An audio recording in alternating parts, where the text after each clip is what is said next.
നമുക്ക് ഡ്രിഫ്റ്റ് അടിച്ചാൽ കാശ് കിട്ടുമോ? കൊള്ളാല. ഇതിൻ്റെ പൊക്കത്ത് കാശുണ്ടാവും എന്ന് പറയുന്നേക്കാം. ഇതെന്താ ഇങ്ങനെ പോണോ? നമുക്ക് എന്തായാലും ഒരു വണ്ടി ഒപ്പിച്ചിട്ട് ഇതിൻ്റെ പൊക്കത്തോട്ട് കയറാം.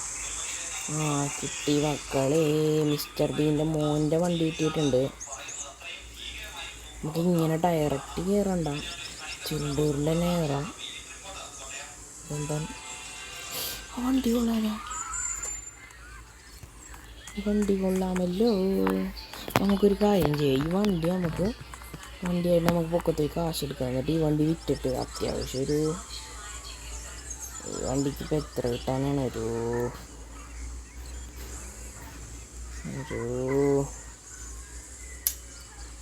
എത്ര കിട്ടും?